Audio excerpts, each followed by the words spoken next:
الحمد لله وحده والصلاة والسلام على من لا نبي بعده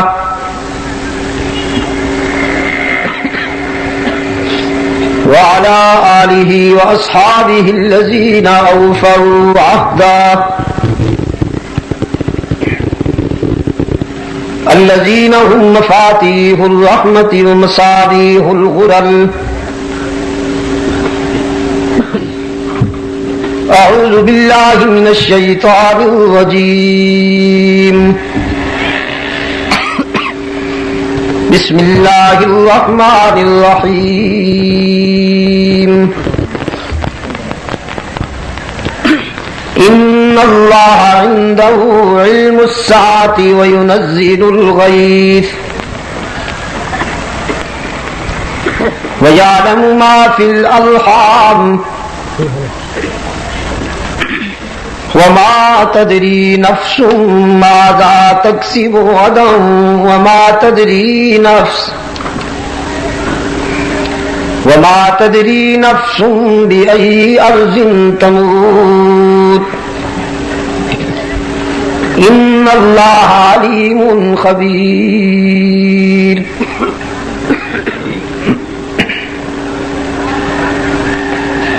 وقال الله تبارك وتعالى في مقام آخر وعنده مفاتيح الغيب لا يعلمها إلا هو ويعلم ما في البر والبحر وما تسقط من ورقة إلا يعلمها ولا حبة في ظلمات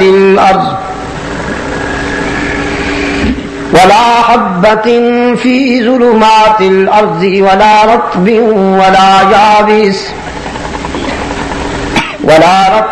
ولا يابس إلا في كتاب مبين. صدق الله مولانا العظيم وصدق رسوله النبي الأمي الكريم ونحن على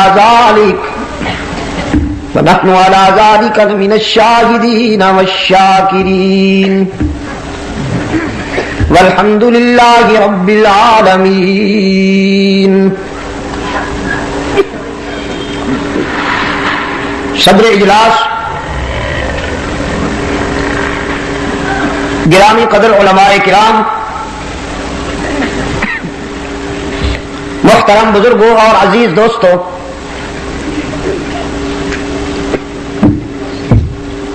آج 14 مارچ 1986 ہم یہاں پشاور صدر میں دعوت و تبلیغ کی نسبت سے جمع ہیں اور اس پروگرام کے منتظمین نے کمال مصطفیٰ کانفرنس کے عنوان سے اس کو معنون کیا ہے اور کمالات مصطفی میں سب سے بڑا کمال اور سب سے بڑا اعجاز رحمت عالم صلی اللہ علیہ وسلم پر نازل ہونے والا وہ کلام ہے قرآن کریم کہ جس کا حسن و شباب لازوال ہے اور جو صحیح معنوں میں سیرت سرور کائنات کا انڈیکس ہے. کمالات مصطفی کو سمجھنے کے لیے قرآن سے بہتر کوئی کسوٹی اور معیار نہیں.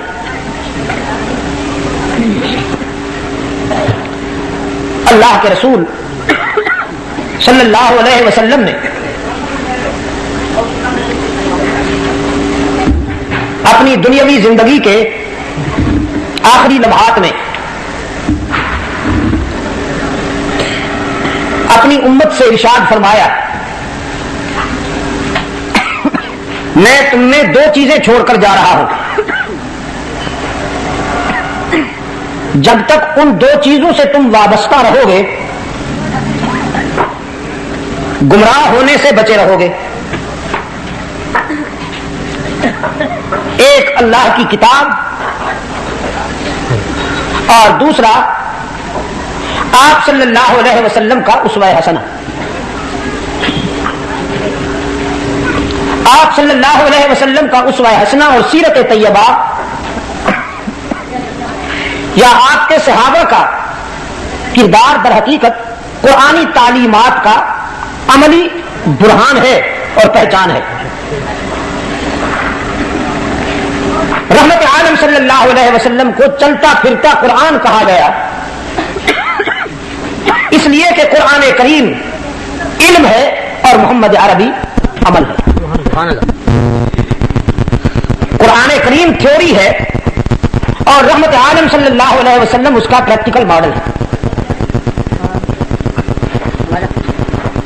اس تمہید کے بعد میں آپ کی خدمت میں یہ حقیقت بھی گوش گزار کرتا جاؤں کہ قرآن کریم قانون کی کتاب ہے.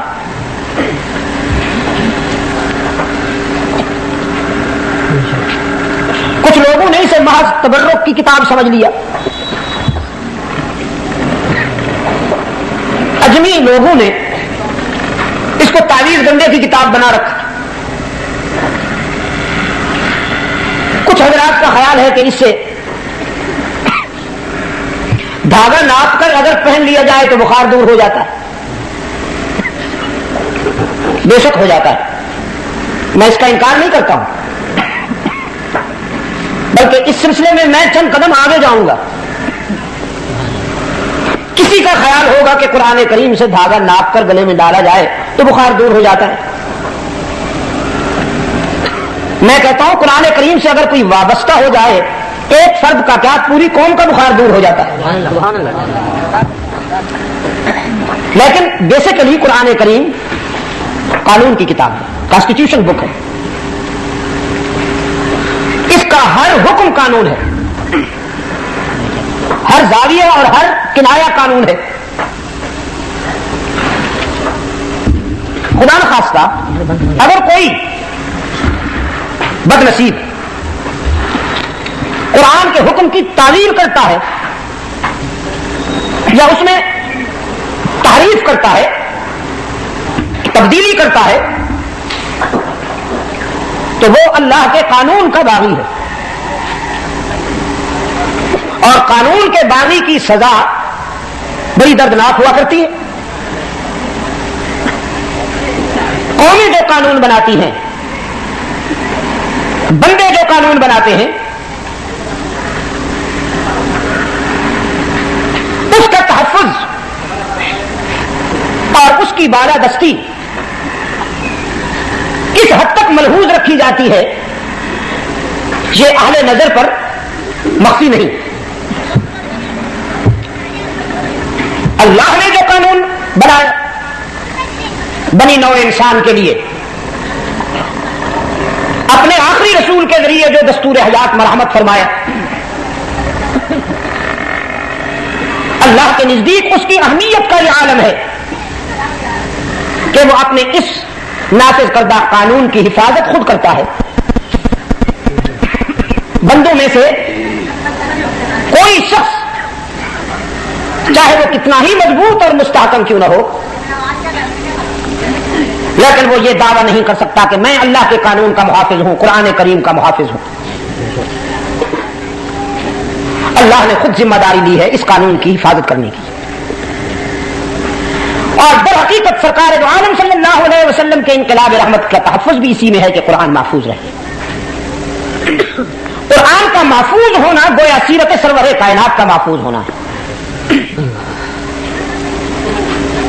اور آج کی ملاقات میں قرآن کریم کے پیش کردہ 5 ضابطوں پر میں گفتگو کروں گا. ابھی جو حصہ آپ کے سامنے تلاوت کیا گیا ہے اس میں 5 ضابطے بیان کیے گئے ہیں. فرمایا ان اللہ عنده علم الساعة ایک وَيُنَزِّلُ الْغَيْثَ، دو وَيَعْلَمُ مَا فِي الْأَرْحَامِ، تین وَمَا تَدْرِي نَفْسٌ مَاذَا تَكْسِبُ غَدًا، چار وَمَا تَدْرِي نَفْسٌ بِأَيِّ أَرْضٍ تَمُوتُ، پانچ ان اللہ علیم خبیر۔ تتمہ قرآن پاک نے پہلا ضابطہ بیان کرتے ہوئے فرمایا ان اللہ عندہ علم الساعہ، بالیقین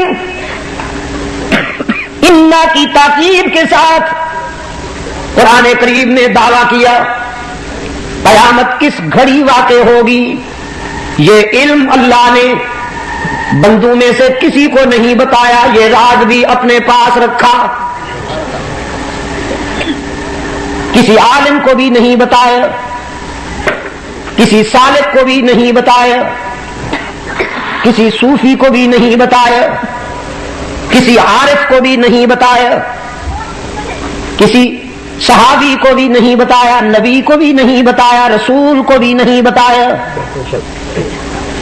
ان اللہ عندہ علم الساعہ، بالیقین اللہ ہی کے پاس ہے قیامت کے واقع ہونے کا علم۔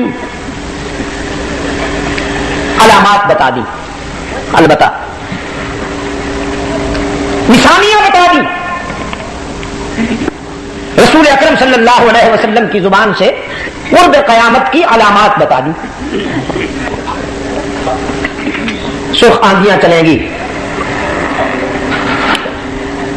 ایک عالمگیر اضطراب بنی نوع انسان پر چھا جائے گا، غریب جھوپڑے میں امیر محلات میں بے قرار ہوگا، دوستی میں وفا نہیں رہے گی، نسوانیت میں حیا نہیں رہے گی، جوانی میں شرم اور غیرت نہیں رہے گی، بڑھاپے میں خوف خدا نہیں رہے گا، تجارت میں دیانت نہیں رہے گی، اور اب تو تجارت لوٹ مار میں بدل گئی، تجارت بیچاری رہی کہاں؟ 100 میں 10 کا نفع تو سمجھ میں آتا تھا، لیکن 10 پر 100 کا نفع کس کی سمجھ میں آئے؟ تجارت تو وہ ہوا کرتی تھی کہ جو اللہ کے ذکر سے محروم نہ کر دے۔ لا تلہکم اموالکم ولا اولادکم عن ذکر اللہ۔ اہل نظر تجارت دماغ سے کیا کرتے تھے، دل میں اس کی یاد بستی تھی، اور اب ہم دماغ سے اس کو یاد کرتے ہیں، دل میں دولت کی محبت نے ڈیرے لگا رکھے ہیں۔ راتوں رات امیر کبیر بننے کی ہوس نے انسان کو درندہ بنا کے چھوڑ دیا۔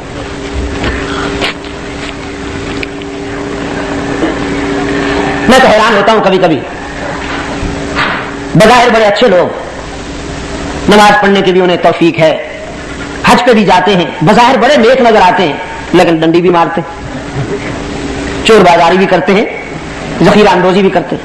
اللہ کی شان ہے۔ عزیز دوستو، تجارت در حقیقت اسلامی معیشت اور معاشرت میں عبادت ہے۔ اللہ کے رسول صلی اللہ علیہ وسلم نے سچے تاجر کو یہ خوشخبری سنائی ہے کہ حشر میں وہ صدیقین اور شہداء کے ساتھ اٹھے جس کی تجارت میں دیانت ہو اور اللہ کا خوف ہو۔ لیکن آج جو صورتحال ہمارے سامنے ہے، اللہ ہمارے حال پہ رحم فرمائے۔ تو یہ قرب قیامت کی علامات میں سے ہے کہ تجارت سے دیانت رخصت ہو جائے گی، زلزلے آئیں گے، دھرتی کبھی کبھی کانپ کانپ کر اولاد آدم کو اشارے کرے گی، کاشن دے گی کہ تیری بدعمالیاں قابل برداشت نہیں رہی، اب تو اس قابل نہیں ہے کہ میں تجھے اپنی پشت پر برداشت کروں۔ پچھلے دنوں کراچی کانپ رہی تھی، پڑھتے ہوں گے آپ اخبارات میں، انہی دنوں میرا جانا ہوا تو بہت سے دوست جمع ہوئے، کہنے لگے جی دعا فرمائیے کہ زلزلے کم ہو جائیں، ختم ہو جائیں. تو میں نے ان سے درخواست کی کہ ہم بھی کچھ بدلنے کے لیے تیار ہیں یا فطرت کے ضابطوں کو بدلنے کی آرزو رکھتے ہیں؟ فطرت اپنے ضابطے نہیں بدلا کرتی. اگر ہم نہیں بدلیں گے تو فطرت کے ضابطے لاگو ہوں گے، ان سے بچنا ممکن نہیں. رات کے سناٹے میں اولاد آدم جب اخلاقیات کے حدود پار کر کے حیوانیت اور سفاکیت کی حدوں کو چھو لیتی تو پھر دھرتی کانپ کانپ کر اشارہ کرتی ہے کہ اب تم قابل برداشت نہیں رہے ہو. اور وہ کانپنا ذرا سا زیادہ ہو جائے تو ہستی بستی آبادیاں قبرستان میں بدل جاتی ہیں ایک ہی لمحے میں.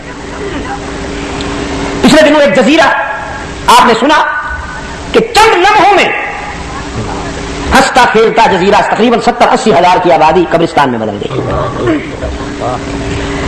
تو یہ سب تنبیہ ہوتی ہے. در حقیقت اللہ کی طرف سے اتمام حجت ہوتا ہے کہ سنبھل جاؤ، اپنے اندر تبدیلی پیدا کر لو. تو یہ علامات ہیں. لیکن کب واقع ہوگی قیامت، یہ راز اللہ نے کسی کو نہیں بتایا. اس پر کسی عالم کو بھی محسوس نہیں کرنا چاہیے کہ مجھے یہ راز کیوں نہیں بتایا گیا، میں تو بہت بڑا فاضل ہوں. کسی صوفی، کسی عارف اور سالک کو بھی یہ محسوس نہیں کرنا چاہیے کہ یہ راز ہمیں کیوں نہیں بتایا گیا. یہ اس لیے نہیں بتایا گیا کہ قانون ہے، قیامت کس گھڑی واقع ہوگی یہ راز اللہ نے اپنے پاس رکھا ہے. قانون کی بات ہے. فرمایا ان اللہ عنده علم الساعة وينزل الغیث. بارش کب، کہاں اور کتنی مقدار میں آئے گی؟ رحمت عالم صلی اللہ علیہ وسلم نے فرمایا دھرتی کے سینے پر جب می برستا ہے، جب بارش برستی ہے تو ہر بوند اس کے علم میں محفوظ ہوتی ہے. بارش کا ہر قطرہ اس کے علم کا برہان بن کر اترتا ہے. لیکن وہی جانتا ہے کہ بارش کب، کہاں اور کتنی مقدار میں ہونے والی ہے، اس کے سوا کوئی نہیں جانتا. وَيَعْلَمُ مَا فِي الْأَرْحَامِ. شکم مادر میں ہونے والا بچہ پیدا ہو کر کیا بنے گا، خوش نصیب ہوگا کہ بد نصیب، تونگر بنے گا کہ گداگر، عالم بنے گا کہ ان پڑھ، نمک حلال ہوگا کہ نمک حرام، وفادار بنے گا کہ غدار، سنگ دل ہوگا کہ رحم دل، ہدایت پر چلے گا کہ ضلالت پر، مشرک ہوگا کہ موحد، مجاہد بنے گا کہ مجاور، یکجائی ہوگا کہ ہر جائی، کوئی نہیں جانتا. وَيَعْلَمُ مَا فِي الْأَرْحَامِ. شکم مادر میں بچے کے مقدر کو بھی اس کے سوا کوئی نہیں جانتا. فرمایا ما تدری نفس ماذا تکسب غدا. اور یہ بھی کوئی نہیں جانتا کہ کل کسی کے ہاتھوں سے کیا ہونے والا ہے. عالم ما کان وما یکون بھی وہی ہے. انسان اپنے لیے بہتر سوچتا ہے، تدبیر کرتا ہے، لیکن تقدیر کے فیصلے اس کی مشیت کے مطابق ہوا کرتے ہیں.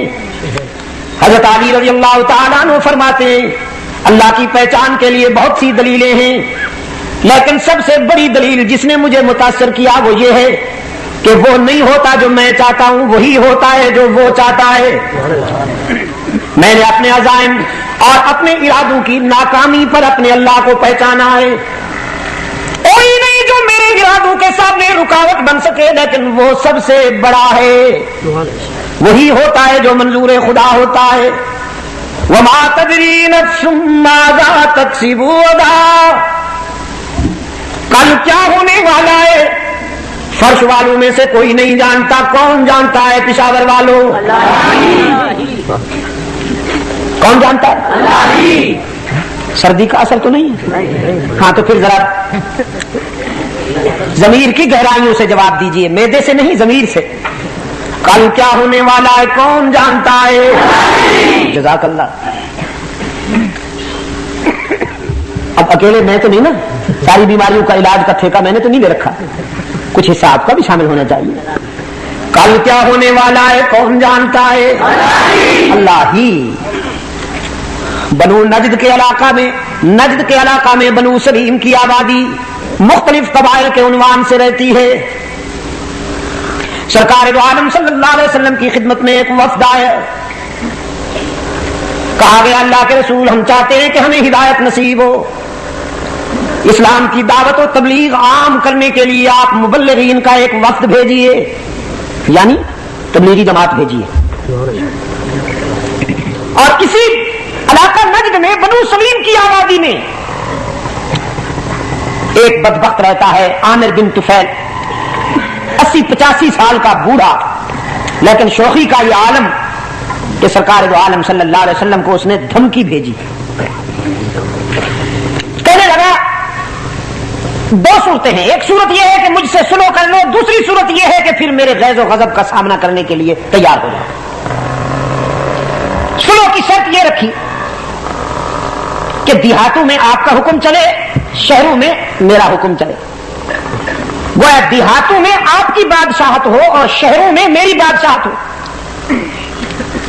دوسرا یہ کہ آپ مجھے اپنا ولی عہد نامزد کر دیں۔ 80-85 سال کا بوڑھا ولی عہد بننا چاہتا ہے۔ سرکار دو عالم صلی اللہ علیہ وسلم نے فرمایا، اس کو جواب دیا عامر بن طفیل کو کہ بدبخت تو نے مجھے سمجھا ہی نہیں، میں یہاں ملکیتوں کے بٹوارے کرنے کے لیے نہیں آیا اور نہ میں آمدنیوں کے تخصص کے لیے آیا ہوں، میں تو اللہ کی دھرتی پہ اس کا حکم نافذ کرنے کے لیے آیا ہوں۔ حکومت الہیہ کا قیام میرا اصل ہدف ہے، میں تو مظلوموں کے کھوئے ہوئے حقوق بحال کرنے کے لیے آیا ہوں، کمزوروں کے آنسو پوچھنے کے لیے آیا ہوں اور ظالم کا ہاتھ روکنے کے لیے آیا ہوں۔ اور تم تو مجھ سے یوں بات کر رہے ہو جیسے بادشاہی تقسیم کرنا چاہتے ہو۔ رہا تیرا غیظ و غضب تو تو خود کیا اور تیرا غیظ و غضب کیا؟ بولو براز کا مجسمہ تو کر کیا سکتا ہے، کسی کا کیا بگاڑ سکتا ہے؟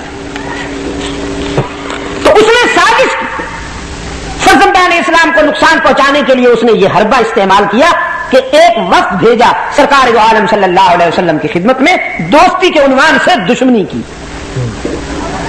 انہوں نے اللہ کے رسول صلی اللہ علیہ وسلم کی خدمت میں درخواست کی کہ آپ ایک جماعت ہمارے ہاں بھیجیے جو اسلام کی دعوت و تبلیغ کا کام کرے تاکہ لوگوں کو ہدایت نصیب ہو۔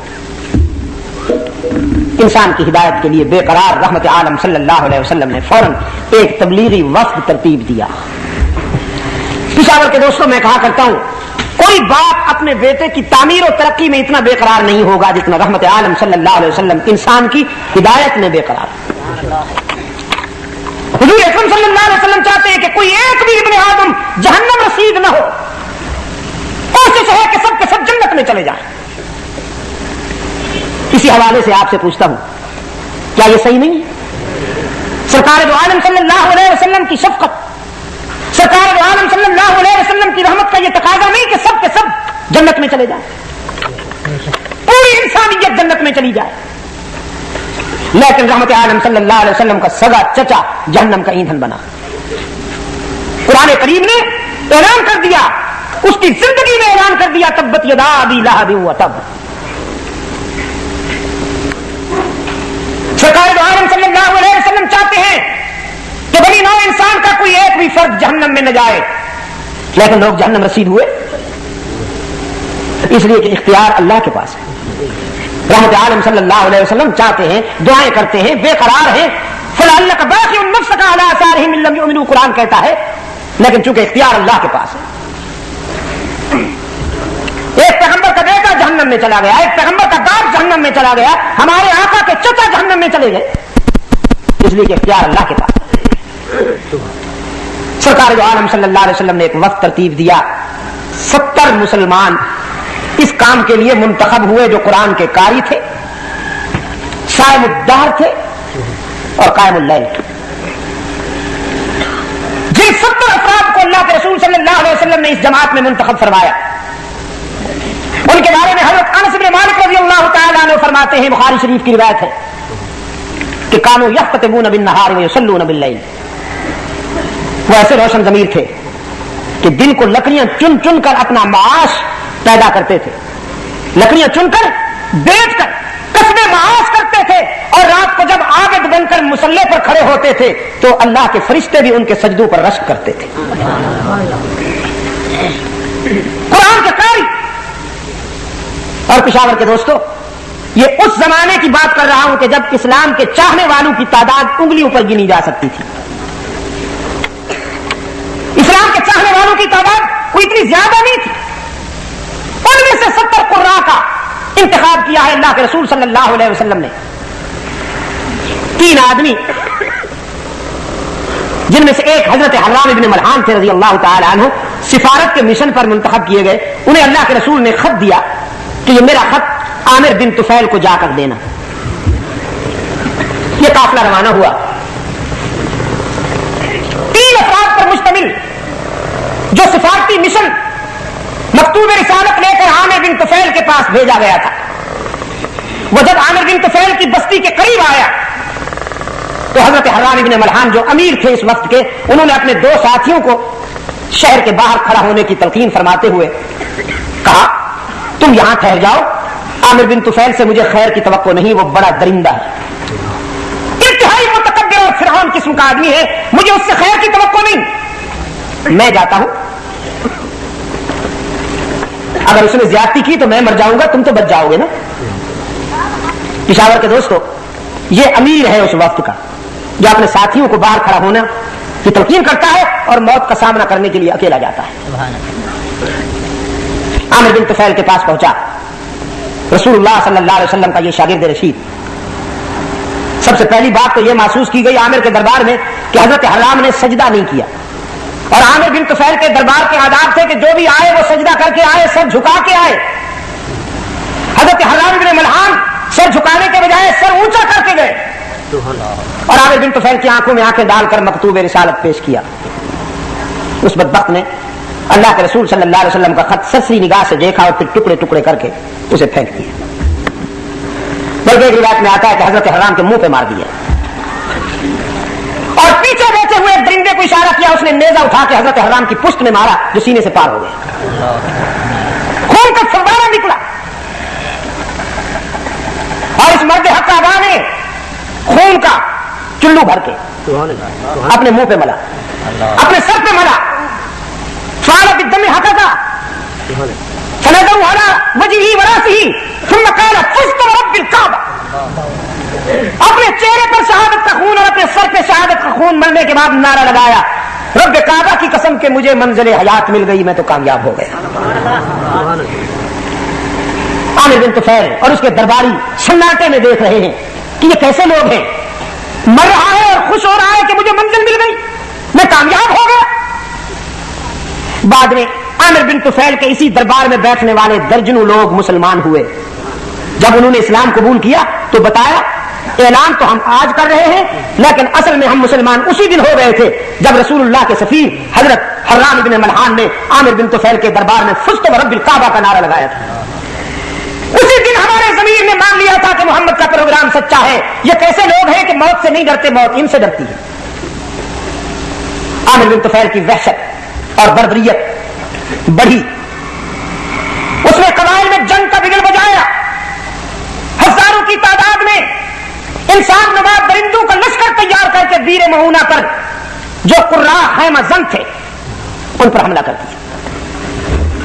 وہ تبلیغی جماعت جنہیں سرکار دو عالم صلی اللہ علیہ وسلم نے بنو سلیم کے قبائل میں دعوت و تبلیغ کے مشن پر روانہ کیا تھا، ان 70 قاریوں پر ان قبائلی درندوں نے حملہ کیا اور چن چن کر ایک ایک کو شہید کر رہے ہیں. حدیث میں ان شہداء کی یہ ادا محفوظ ہے کہ جان شہادت نوش کرتے ہوئے سب کی زبان پر یہ جملہ ہے. اور حضرت انس بن مالک رضی اللہ تعالیٰ نے فرماتے ہیں قرآنی آیات کے علاوہ صحابہ کرام میں ایک عرصے تک سب سے زیادہ جو عبارت پڑھی جاتی اور دہرائی جاتی رہی وہ یہی تھی جو بیر مہونہ کے شہداء کی زبان سے بلند ہوئی. اور وہ عبارت کیا ہے؟ فرمایا بلغوا عنا قومنا بلغوا عنا قومنا انا لقینا ربنا فرضی عنا وارضانا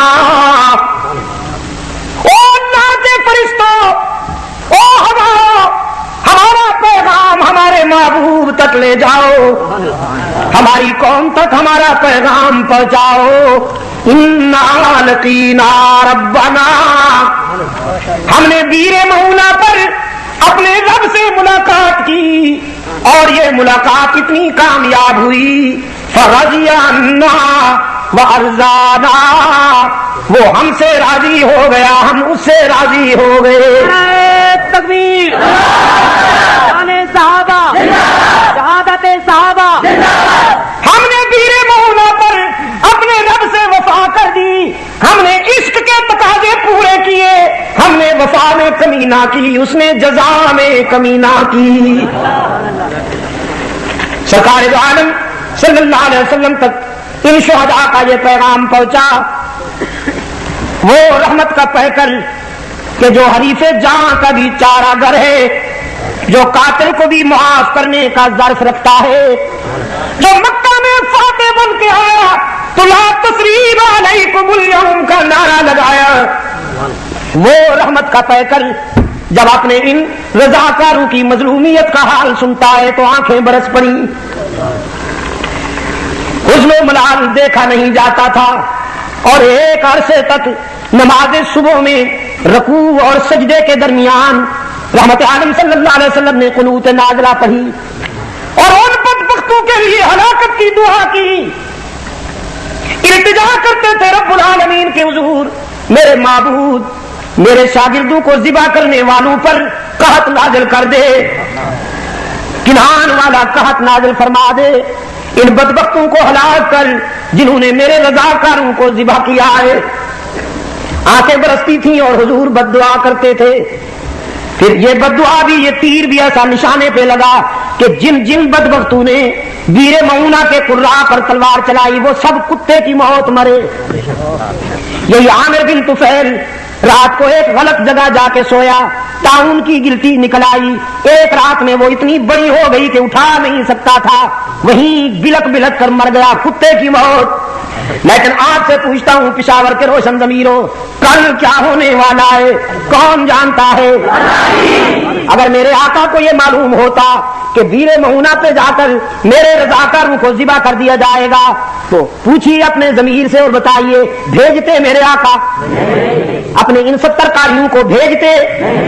بھیجا میرے آقا نے، اس لیے کہ کل کی باتیں اس کے سوا کوئی نہیں جانتا، قانون ہے قرآن کریم کا ضابطہ ہے، ما تدری نفس ماذا تکسب غدا، کل کیا ہونے والا ہے کون جانتا ہے؟ بھی پہ زور دے کر تاکہ بھی کے بیماروں کو شفائے کاملہ نصیب ہو جائے، دائیں بائیں بھی دیکھ کر کوئی چپ بیٹھا ہو تو اس سے بھی کہلوائیے کل کیا ہونے والا ہے کون جانتا ہے؟ اور عجم کے فنکار کہتے ہیں، عجم کے پروفیشنل لیکچرار جن کا امتیاز یہ ہے کہ انہیں ٹی وی نے اونچا کیا، وہ ٹی وی کی پروڈکشن ہے، جیسے نور جہان کو اونچا کیا نا ٹی وی نے، اسی اسکرین پر وہ بھی اسی اسکرین پر نور جہان کی اولاد ہوئی کہ نہیں ہوئی؟ میرے عزیز دوستو، میں کہتا ہوں کوئی باضمیر عالم دین قرآن کا سچا عاشق کبھی قرآن کو ٹی وی کی اسکرین پر ذلیل نہیں کرے گا، مر جائے گا، لیکن اس غلط اور گندی جگہ پر قرآن بیان نہیں کرے گا۔ جہاں سے گانے بیان ہو، جہاں سے خلافت بیان ہو، میں آپ سے پوچھتا ہوں آپ پسند کریں گے بیت الخلاء میں قرآن پڑھنا؟ کون باضمیر ہے جو بیت الخلاء میں قرآن پڑھنا؟ ٹی وی بیت الخلاء سے بھی زیادہ پلید ہے، آپ سمجھے کہ نہیں؟ یہ پروفیشنل فنکار یہ کہتے ہیں جی اللہ نے قرآن میں سب کچھ بیان کر دیا ہے، اور چونکہ حضور قرآن کے حامل ہیں، قرآن حضور پہ نازل ہوا تو آپ عالم غیب ہیں، سب کچھ جانتے ہیں۔ اب جو آگے جاہل بیٹھے ہوتے ہیں ہی کرنے والے،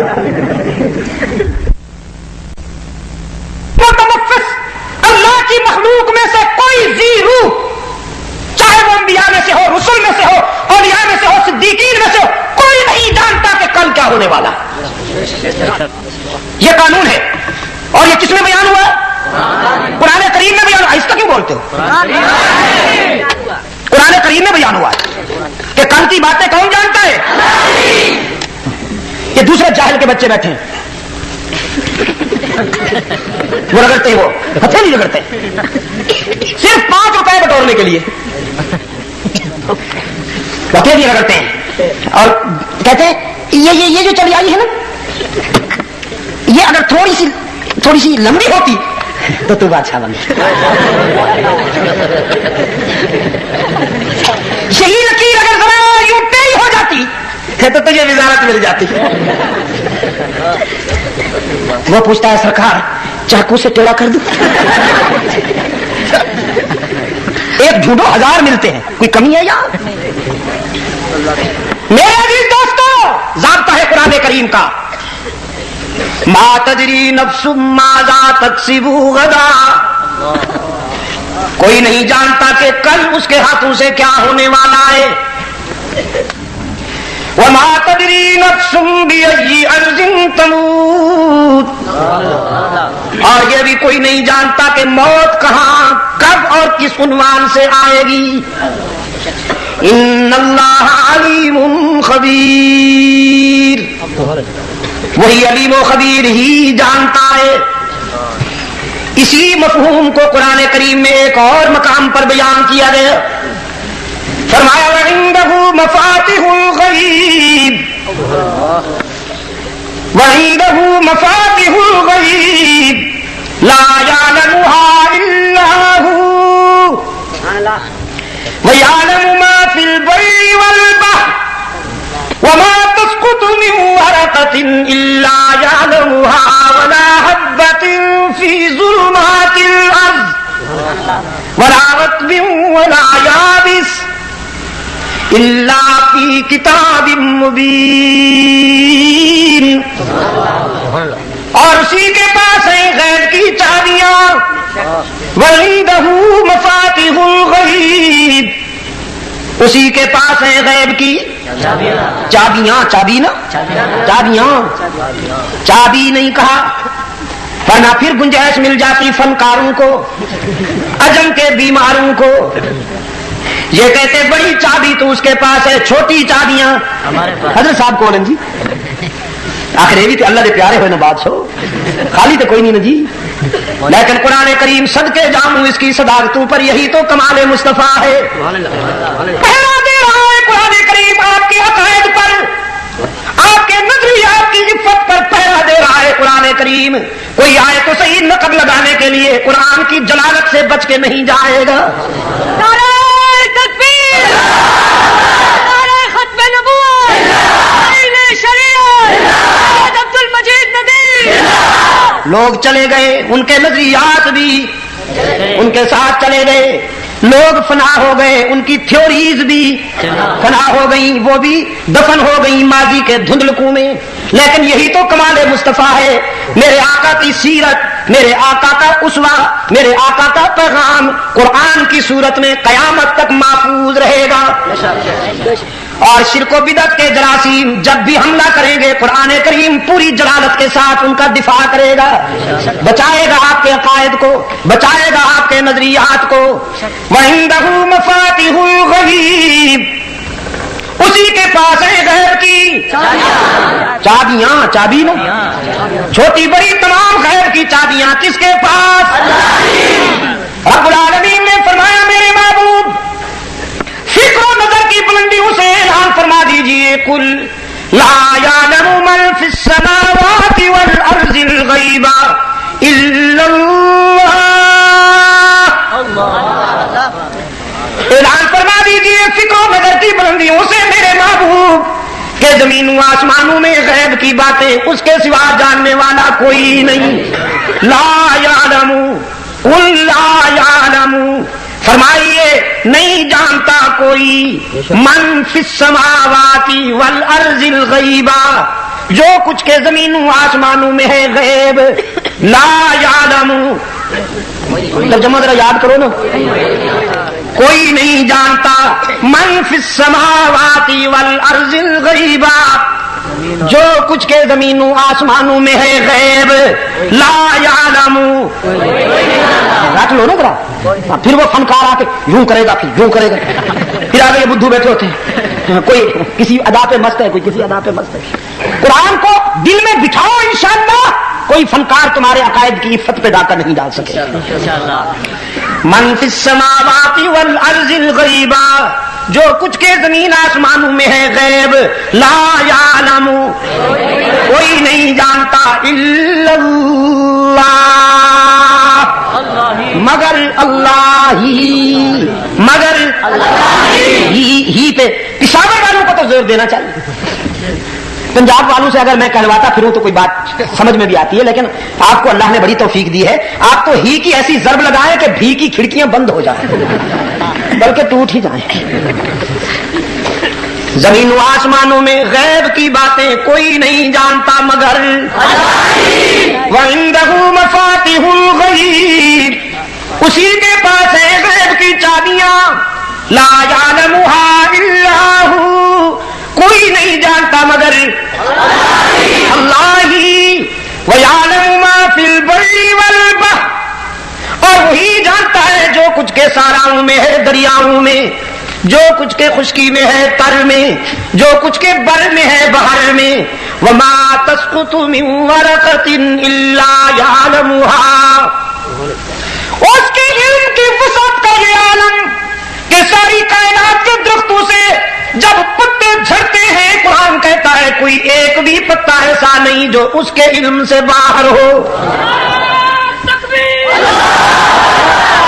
وَمَا تَسْقُطُ مِن وَرَقَةٍ إِلَّا يَعْلَمُهَا وَلَا حَبَّةٍ فِي ظُلُمَاتِ الْأَرْضِ، اور دھرتی کے سینے سے اگنے والا کوئی پودا ایسا نہیں جو اس کے علم سے باہر ہو. وَلَا رَطْبٍ وَلَا يَابِسٍ، جو کچھ کے خشکی میں ہے، تر میں، جو کچھ کے بر میں ہے، بحر میں، جو کچھ کے جنگلوں میں ہے، شہروں میں، جو کچھ کے آبادیوں میں ہے، ویرانوں میں، الا فی کتاب مبین،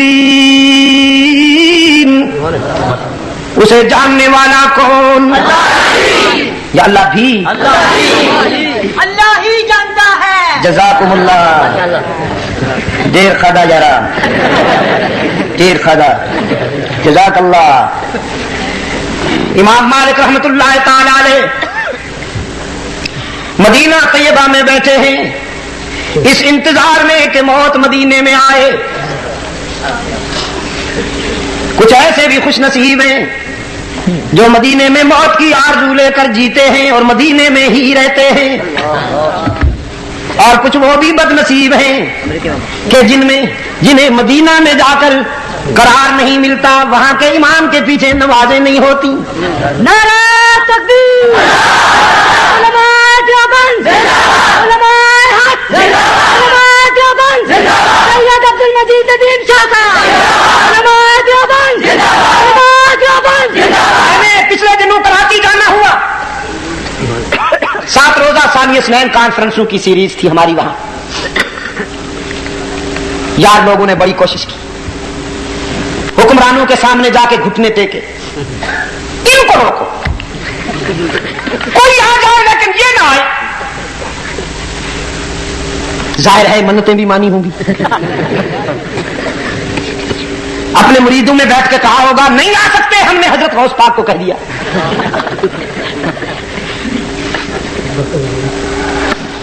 اللہ نے پہنچا دیا ہمیں.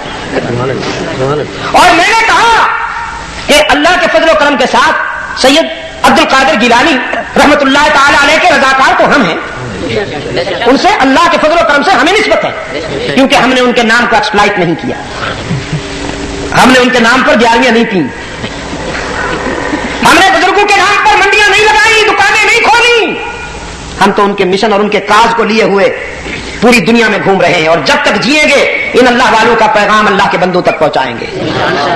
اور وہ پیغام کیا ہے کہ اس کے سوا کوئی مسجود نہیں، اس کے سوا کوئی معبود، اس کے سوا کوئی ہر جگہ موجود، اس کے سوا کوئی علام الغیوب نہیں.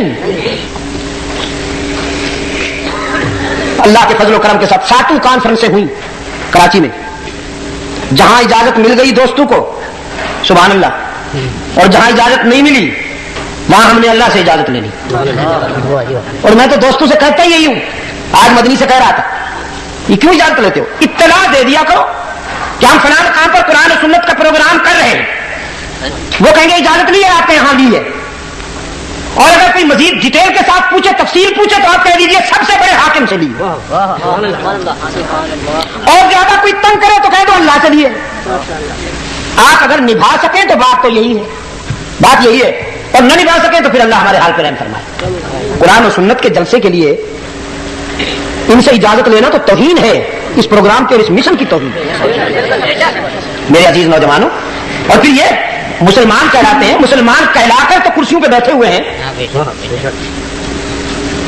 مجھے یقین ہے کہ یہ قرآن و سنت کے پروگراموں کے سامنے رکاوٹ نہیں بنے گے، مجھے حسن ظن ہے. لہٰذا اللہ سے اجازت لے کر پروگرام نبھایا کیجیے. کراچی میں اللہ کے فضل و کرم کے ساتھ ہوئے پروگرام، اور ایک پروگرام تو وہ ہوا کہ جس کے لیے کچھ مرکزی وزیروں نے دھمکی دی تھی کہ ہم نہیں ہونے دیں گے. میں انہیں سیاسی یتیم کہا کرتا ہوں.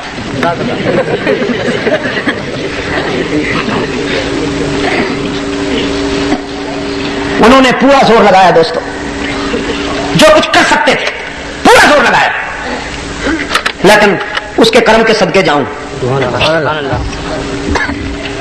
توحید و سنت کے پروگرام کو کون روک سکتا ہے؟ اللہ کے فضل و کرم کے ساتھ جلسہ ہوا، رات کے 1 بجے تک قرآن بیان کیا گیا. جب 70-80 ہزار کا سیلاب عمر آیا اور کوئی نظر نہیں آتا تھا، جدھر بھی سنو اللہ اور اللہ ہی کی آوازیں بلند ہوتی تھی. نعرہ تکبیر، خاتم الانبیاء دیوبند. میرے عزیز دوستو، امام مالک رحمت اللہ علیہ ان خوش نصیبوں میں سے ہیں کہ جنہیں مدینہ میں موت کی آرزو تھی. اللہ انہیں بھی شفائے کاملہ عطا فرمائے. جنہیں مدینہ سے نکال دیا گیا، نکالے گئے ہیں نا یا نکلے ہیں؟ نکالے گئے. امریکہ میں پابندی نہیں، لندن میں پابندی نہیں، پیرس میں پابندی نہیں، افریقہ میں پابندی نہیں، ماریشس میں پابندی نہیں، فرینکفرٹ میں پابندی نہیں، کوپنہیگن میں پابندی نہیں، ساری دنیا میں پابندی نہیں، لیکن مدینہ طیبہ میں داخلے پر پابندی ہے. عاشق بنتے ہو، میں نے کہا ایسے عاشقوں کو تو ڈوب مرنا چاہیے جسے محبوب اپنی گلی سے بھی نکال دے. عاشق تو ایسے ہوتے ہیں. نانوتوی فرماتے ہیں امیدیں لاکھ ہیں لیکن بڑی امید ہے یہ، امیدیں لاکھ ہیں لیکن بڑی امید ہے یہ کہ ہو سگانے مدینہ میں میرا نام شمار. جیوں تو ساتھ سگانے حرم کے تیرے پھروں، جیوں تو ساتھ سگانے حرم کے تیرے پھروں، اور مروں تو کھائے مدینہ کے مجھ کو مرغ اور مار. اللہ آپ کو مدینہ لے جائے. جنت البقیع میں جائیں گے تو یہی درویش سوئے ہوئے نظر آئیں گے. کسی طرف سے عبدالغفور مدنی کی قبر ہوگی، جنت البقیع میں محمد زکریا سو رہے ہیں، لیکن وہاں جھنڈیاں نہیں لہراتی. جھنڈیاں وہاں نہیں لہراتی، نہ کوئی یتیم بیٹھا ہوا ہے مست کلندر، سب کچھ اندر. دیکھیے قرآن و سنت کی خدمت کرنے والوں کی قبروں کو بھی اللہ محفوظ رکھتا ہے. ابھی پچھلے دنوں جب ہم دہلی گئے ہوئے تھے، یہ حضرت صاحب بھی گواہ ہیں، دیکھیے پوچھ لیجیے ان سے. قبرستان مہندیاں گئے، بڑے صغیر میں علم و حکمت کے آفتاب و ماہتاب سوئے ہوئے تھے. یہ قبر تھی شاہ عبد الرحیم کی، ان کے ساتھ شاہ ولی اللہ ان کے فرزند، ان کے پہلو میں شاہ عبد القادر، ان کے ساتھ شاہ رفیع الدین، ان کے ساتھ شاہ عبد العزیز محدث دہلوی، ان کے قدموں میں شاہ عمر بن اسماعیل شہید، اس طرف مومن خان مومن، ادھر مولانا حفظ الرحمان سہاروی. اور بس وہاں جا کر پھر خاص کیفیت میں بے ساختہ میری زبان سے قرآن کی تلاوت جاری ہوئی. پتہ نہیں کتنی دیر تک رکت تاری رہی، میں خود بھی روتا رہا، میرے رفقا بھی روتے رہے. وہاں پر شرک و بدعت کا کوئی نام و نشان نظر نہیں آیا. اس قبرستان کے ساتھ ایک مسجد ہے، وہاں پر قرآن پڑھایا جا رہا ہے اور رحمت عالم صلی اللہ علیہ وسلم کی حدیث پڑھائی جا رہی ہے. ہم نے حضرت خواجہ قطب الدین بختیار کاکی رحمت اللہ علیہ کی قبر پر وہاں حاضری دی. اس درویش کی قبر کو بھی ہم نے شرک و بدعت سے محفوظ پایا. حضرت شاہ عبد الحق محدث دہلوی رحمۃ اللہ علیہ کی قبر پہ حاضری دی. ان کے قبر کو بھی ہم نے شرک و بدعت کے آلودگیوں سے محفوظ پایا. اور مولانا محمد الیاس رحمۃ اللہ تعالی علیہ بستی نظام الدین میں اور ان کے پہلو میں سوئے ان کے فرزند مولانا محمد یوسف. اللہ اکبر، کل من علیہا فان ویبقى وجہ ربک ذو الجلال والاکرام. وہی سمجھ میں آتا ہے. چھوٹی سی قبر ہے، مٹی ڈلی ہوئی کچی سی چھوٹی چھوٹی سی قبر، نظر بھی نہیں آتی، غور سے دیکھنا پڑتا ہے.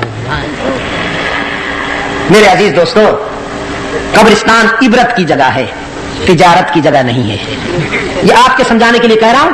آپ سمجھیں گے تو سمجھیں گے، مجاور نہیں سمجھے گا اس کی تو انکم ہے. آپ کو سمجھانے کے لیے عرض کر رہا ہوں کہ قبرستان عبرت کی جگہ ہے، تجارت کی جگہ نہیں ہے. حضرت عثمان بن عفان رضی اللہ تعالیٰ عنہ سے کسی نے عرض کیا، امیر المومنین ذرا غرور ہو گیا ہے، تکبر آ گیا ہے، جیب میں چند سکے آ جائیں اور میدے میں ذرا میٹیریل زیادہ ہو جائے تو پھر دماغ خراب ہوتا ہے نا. وہ نوجوان حضرت عثمان بن عفان سے کہنے لگا کوئی وظیفہ بتائیے اللہ کی یاد آئے اور موت یاد آئے.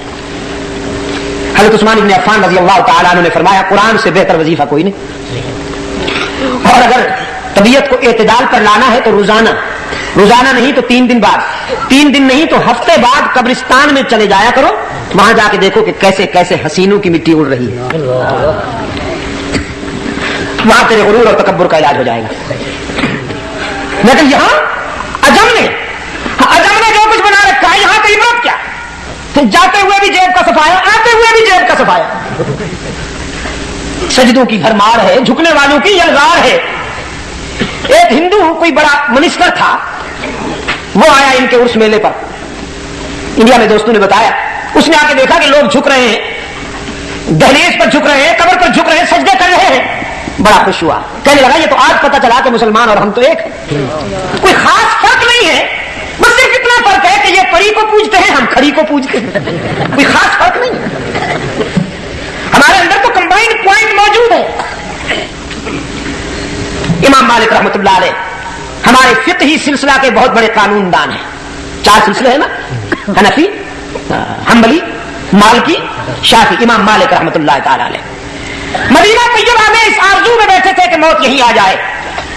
حج کا موسم آ گیا تو خیال آیا حج کراؤں، اور مسلمان ہے جس کا جینا چاہتا ہو حج کرنے کو. لیکن پھر یہ خیال آیا کہ کہیں راستے میں موت نہ آ جائے، اس لیے کہ اس زمانے کا حج آزمائش ہوا کرتا تھا. قافلے جب مدینہ طیبہ سے چلتے تھے مکہ مکرمہ کے لیے، بہتے ہوئے صحرا پر اونٹ، خچر یا پیدل قافلے جب چلا کرتے تھے، خرد و نوش کا سامان لیے ہوئے کئی ہفتے راستے میں لگتے اور بسا اوقات کچھ لوگ فوت بھی ہو جاتے. تو خیال آیا کہیں راستے میں موت نہ آ جائے. خواب میں ایک دن رحمت عالم صلی اللہ علیہ وسلم کی زیارت نصیب ہوگی. زیارت نصیب ہوئی تو جلدی سے عرض کیا اللہ کے رسول میری زندگی کے کتنے دن باقی ہیں، کتنی مدت باقی ہے، موت کب آئے گی؟ اس لیے کہ مدینہ میں مرنے کی آرزو ہے اور یہ بھی چاہتا ہوں کہ حج کراؤں، کہیں راستے میں چھٹی تو نہیں ہو جائے گی. تو رحمت عالم صلی اللہ علیہ وسلم نے اشارہ کر دیا اور امام مالک کی آنکھ کھل گئی. تو سوچ میں پڑ گئے کہ ان 5 انگلیوں سے اشارہ جو کیا گیا اس سے مراد 5 سال ہیں، 5 مہینے ہیں، 5 ہفتے ہیں، 5 دن ہیں یا 5 لمحے ہیں. یہ کتنی مدت باقی ہے موت میں سے؟ تشخص نہیں ہو رہا تھا. تو علامہ ابن سیرین رحمۃ اللہ علیہ انہی دنوں مدینہ طیبہ میں تشریف رکھتے تھے. علامہ ابن سیرین رحمۃ اللہ تعالی علیہ وہ عالم ہے رسول اللہ صلی اللہ علیہ وسلم کی امت میں کہ جو خواب کی تعبیر بتانے میں بہت اونچا مقام رکھتے تھے. امام مالک رحمۃ اللہ علیہ نے اپنا ایک نمائندہ بھیجا علامہ ابن سیرین کے پاس اور ان سے کہا کہ دیکھو میرا نام نہ بتانا، یہ خواب بیان کرنا اور تعبیر پوچھ کر آ جاؤ. یہ نہ بتانا کہ خواب کس نے دیکھا ہے. وہ لوگ بڑے ہی خوش نصیب تھے، اپنی نمائش پسند نہیں کیا کرتے تھے. امام مالک رحمۃ اللہ علیہ کا نمائندہ ابن سیرین کی خدمت میں آیا، خواب بیان کیا. اسی طرح ایک آدمی نے خواب میں رسول اللہ صلی اللہ علیہ وسلم کی زیارت ہوئی تو پوچھا کہ میری زندگی کے کتنے دن باقی ہیں، تو حضور نے یہ اشارہ کر دیا. وہ آدمی پوچھتا ہے کہ اس اشارے سے مراد کتنی مدت ہے؟ 5 سال ہیں، 5 مہینے ہیں، 5 ہفتے ہیں، 5 دن ہیں یا 5 گھڑیاں ہیں؟ ابن سیرین رحمۃ اللہ علیہ فرمانے لگے یہ خواب کسی معمولی آدمی کا تو نہیں ہو سکتا، علم و تقویٰ اور فراست و بصیرت کے کسی بہت بڑے تاجدار کا ہی خواب ہو سکتا ہے. اور اس وقت مدینہ طیبہ میں امام مالک سے بڑا صاحب علم تو ہے کوئی نہیں، تو یہ خواب کہیں انہی کا تو نہیں. وہ جو خواب پوچھنے کے لیے آیا تھا اس نے کہا میں نام بتانے کی پوزیشن میں نہیں ہوں، آپ صرف تعبیر بتا دیجئے بس۔ ابن سیرین فرمانے لگے وہ اپنا نام نہیں ظاہر کرنا چاہتے تو ہم اتنے سستے ہیں کہ آرام سے تعبیر بتا دیں گے، تم جاؤ اور ان سے کہہ دو جب تک نام نہیں ظاہر کرو گے ہم تعبیر نہیں بتائیں گے۔ تو مجبوری تھی، امام مالک رحمۃ اللہ علیہ نے اجازت دیتی کہ جاؤ میرا نام بتا دو اور تعبیر پوچھ کر۔ وہ آدمی دوبارہ حاضر ہوا، علامہ ابن سیرین رحمۃ اللہ علیہ کی خدمت میں نام بتایا۔ ابن سیرین فرمانے لگے حیرت ہے امام مالک جیسا فاضل اللہ کے رسول صلی اللہ علیہ وسلم کے اس اشارے کو نہیں سمجھ سکا۔ ارے بھائی اس اشارے سے مراد نہ 5 سال ہے، نہ 5 مہینے ہیں، نہ 5 ہفتے ہیں، نہ 5 دن ہیں، بلکہ اس اشارے سے مراد وہ 5 باتیں ہیں جن کا تذکرہ قرآن کریم میں آیا ہے کہ ان کا علم اللہ کے سوا کسی کو نہیں۔ اور اللہ کے رسول نے اشارہ کر کے فرمایا تم نے پوچھا ہے کہ میری زندگی کے کتنے دن باقی ہیں اور اس کا علم اللہ کے سوا کسی کو نہیں ہے، چونکہ یہ ان 5 باتوں میں سے ہے جن کا تذکرہ قرآن میں آیا ہے، تو تمہارے سوال کا جواب دینے کی پوزیشن میں نہیں ہوں۔ اور وہ 5 باتیں یہی ہیں جن کا ابھی ابھی میں نے آپ کے سامنے ذکر کیا۔ فرمایا ان اللہ عندہ علم الساعہ، قیامت کس گھڑی واقع ہوگی کون جانتا ہے؟ اللہ۔ بارش کب کہاں اور کتنی مقدار میں آئے گی کون جانتا ہے؟ اللہ ہی جانتا ہے۔ ہاں وہ اپنے محبوب کے اٹھے ہوئے ہاتھوں کی لاج تو رکھ لیتا ہے، یہ تو ایمان ہے ہمارا الحمدللہ۔ مدینہ طیبہ میں خطبہ جمعہ کے دوران ایک مسلمان نے کھڑے ہو کے عرض کیا اللہ کے رسول ایک عرصہ سے بارش نہیں ہوئی صلی اللہ علیہ وسلم، قحط ساری ہے، پینے کے لیے مویشیوں کو پانی تک میسر نہیں، باران رحمت کی دعا کیجیے۔ سرکار دو عالم صلی اللہ علیہ وسلم نے دعا کے ہاتھ بلند کیے، فرمایا اللہم انزل علینا الغیث برحمتک وفضلک الہ العالمین۔ مدینے والے بارش مانگتے ہیں، میں سفارش کرتا ہوں باران رحمت عطا کیجیے۔ رب العالمین نے بادلوں کو حکم دے دیا جلدی پہنچو مدینے کے آسمان پر، میرے محبوب نے بارش کی طلب میں ہاتھ اٹھا رکھے ہیں اور میری رحمت کا تقاضا ہے کہ یہ ہاتھ چہرہ انور پر نہ پھرنے پائیں کہ بارش کی بوندیں پہلے پہنچ جائیں۔ سرکار دو عالم صلی اللہ علیہ وسلم کی دعا جاری ہے۔ صحابہ کرام فرماتے ہیں ابھی دعا جاری تھی کہ بارش کی بوندیں مسجد نبوی کی چھت سے ٹپک ٹپک کر رحمت عالم صلی اللہ علیہ وسلم کے چہرہ انور پہ آ گئیں۔ اور آپ سوچ رہے ہوں گے چھت سے ٹپک پڑی بارش کی بوندیں، ٹوٹی ہوئی تھی چھت، لینٹر کریک تھا۔ پشاور کے دوستو مسجد نبوی کی چھت لینٹر کی تھی کہاں، وہ تو کھجور کی پتوں کی چھت ہوا کرتی تھی۔ میں کہا کرتا ہوں اس دور کی مسجدیں کچی ہوتی تھی، نمازی پکے ہوتے تھے، اب مسجدیں پکی بن رہی ہیں، نمازی یہ سجدے میں سو جاتے ہیں، یہ نادان اس وقت گر جاتے ہیں جب وقت قیام آئے۔ وہ سجدہ روح زمین جس سے کانپ جاتی تھی اسی کو آج ترستے ہیں ممبر و محراب۔ اب تو اکھاڑے بن گئے، مسجدیں کہاں رہیں، اب تو ایک دوسرے کی قوت آزمائی جاتی ہے، چودراہٹ آزمائی جاتی ہے۔ میرے عزیز دوستو بارش شروع ہوئی اور حکم ہوا رب العالمین کی طرف سے جن ہاتھوں نے بارش مانگی تھی، جو بارش کی طلب میں بلند ہوئے تھے، جب تک بارش روکنے کے لیے وہی ہاتھ بلند نہ ہو نہیں رکنی چاہیے، برستی رہے اس وقت تک یہی ہاتھ جب تک بارش رکنے کی دعا کے لیے بلند نہ ہو۔ چنانچہ جمعہ بارش، سنیچر بارش، اتوار پیر منگل بدھ جمعرات بارش، بوندا باندی، میٹھے میٹھے موتی برستے رہے، کبھی مدھم کبھی تیز۔ پھر جمعہ آ گیا، مقتدی بھی آ گئے، مقتدا بھی آ گئے، نمازی بھی آ گئے، خطیب اور امام بھی آ گیا، پروانے بھی جمع ہو گئے، شمع بھی جل اٹھی، سپاہی بھی آ گئے، کمانڈر ان چیف بھی آ گئے، شاگرد بھی آ گئے، استاد بھی آ گیا، ستارے بھی چمک اٹھے، چاند بھی روشن ہو گیا۔ صحابہ کرام نے عرض کیا اللہ کے رسول اب تو جل تھل ہے مدینہ طیبہ کے ارد گرد، کہیں مویشی باندھنے کے لیے خشک جگہ بھی نہیں مل رہی۔ رحمت عالم صلی اللہ علیہ وسلم کے لبوں پہ تبسم آ گیا، پھر دعا کے لیے ہاتھ اٹھائے، اللہم حوالینا ولا علینا۔ الہ العالمین مدینہ والے سیر ہو گئے، اب یہ بادل وہاں بھیج دیجئے جہاں ان کی ضرورت ہو۔ صحابہ کرام فرماتے ہیں ہم نے دیکھا آسمان بادلوں سے خالی ہو چکا تھا، یوں محسوس ہوا جیسے رحمت عالم صلی اللہ علیہ وسلم نے ہاتھوں سے بادل ہٹا دیے ہوں۔ نعرہ تکبیر، نعرہ ختم نبوت، نعرہ صحابہ۔ یہ تو ہمارا ایمان ہے الحمدللہ، لیکن بارش کب کہاں اور کتنی مقدار میں آئے گی کون جانتا ہے؟ ما فی الارحام کیا ہے کون جانتا ہے؟ کب کسی کے ہاتھوں سے کیا ہونے والا ہے جاننے والا کون؟ موت کب کہاں اور کس عنوان سے آئے گی جاننے والا کون؟ علام الغیوب کون؟ کار ساز و دستگیر کون؟ حاجت روا و مشکل کشا کون؟ انسانی جبین کی عاجزیوں کے لیے سچا مسجود کون؟ ہر جگہ موجود کون؟ ہر ایک کی دعائیں سننے اور قبول کرنے والا کون؟ پشاور کے روشن ضمیروں نذرانہ لیے بغیر راضی ہو جانے والا کون؟ خطا کاروں کے آنسو پوچھنے والا کون؟ تانا دیے بغیر معاف کر دینے والا کون؟ کچھ نہ لے کر سب کچھ دینے والا کون؟ میں کہا کرتا ہوں باقی جہاں جاؤ گے لوٹے جاؤ گے، باقی جہاں جاؤ گے لوٹے جاؤ گے۔ یار لوگوں نے دکانیں سجا رکھی ہیں، زلفیں بڑھا رکھی ہیں، چادریں اوڑھ رکھی ہیں، بن ٹھن کے بیٹھے ہیں، مرید کو قدموں پہ جھکاتے ہیں اور کہتے ہیں کچھ لے کے آؤ گے تو کچھ لے کے جاؤ گے، خالی ہاتھ آؤ گے تو خالی ہاتھ جاؤ گے۔ لیکن وہی ارحم الراحمین ہے جس کی بارگاہ رحمت سے صدا آتی ہے، کچھ نہ لے کے آؤ سب کچھ لے کے جاؤ، خالی ہاتھ آؤ دامن بھر کے جاؤ۔ کسی گدی نشین کے پاس بھی جاؤ گے تو وہ بھی تانا ضرور دے گا، اتنا عرصہ ہو گیا نہیں آئے، تمہیں دیکھنے کے لیے بے قرار تھا۔ حالانکہ دیکھنے کے لیے بے قرار نہیں، نظرانے کے لیے بے قرار۔ یہ تو مستقل بزنس ہے میرے مدنی، بتا رہے تھے نا آپ آج، پہلے مرید بناتے ہیں پھر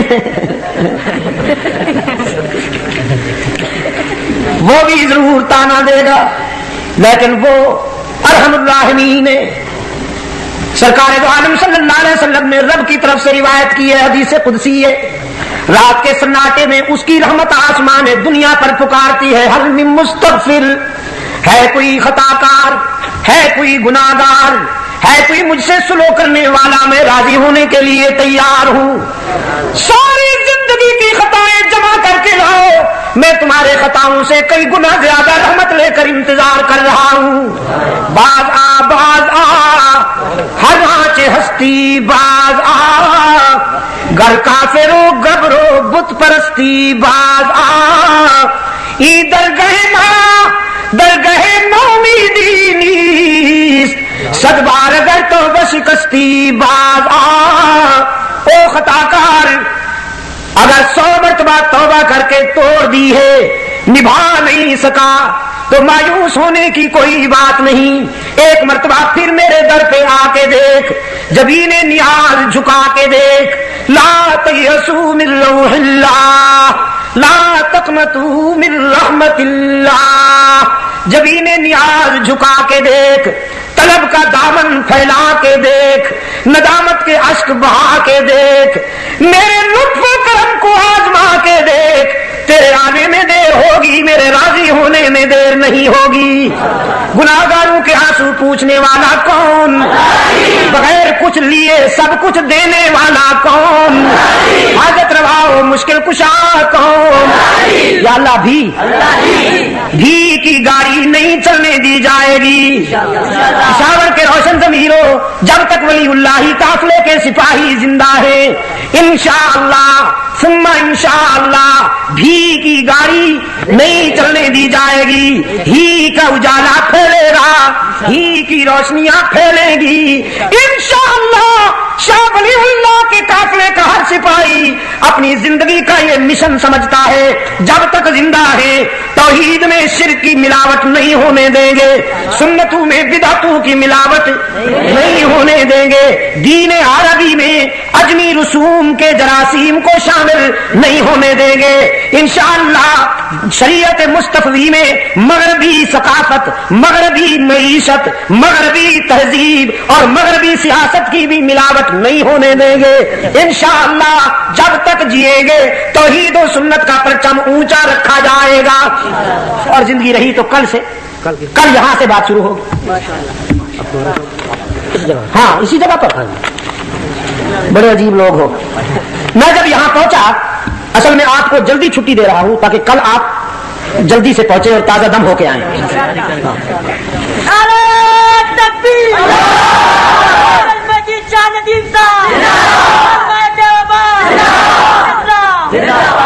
وصی رسول و خلیفت ہوں بلا فصل میری ایک تحریر ہے پمفلٹ کی شکل میں، اور یہ ابھی کراچی میں ایک بیان ہوا اللہ کے فضل و کرم سے یار لوگوں کے حلقے میں، اور دل کی بات ہو گئی جو اللہ نے چاہا۔ یہ میں اپنے دوستوں کو خاص طور پر کہوں گا کہ اس کو لے کر پھیلائیں، انشاءاللہ بہت سی بیماریوں کا علاج ہے یہ، خاص کیفیت میں یہ بیان ہو گیا، اللہ قبول فرمائے۔ ربنا آتنا فی الدنیا حسنۃ وفی الآخرۃ حسنۃ وقنا عذاب النار۔ اے اللہ عالم اسلام کی مدد فرما، مسلمان جہاں کہیں مظلوم ہیں ان کی دستگیری فرما۔ اے اللہ تمام روحانی جسمانی بیماروں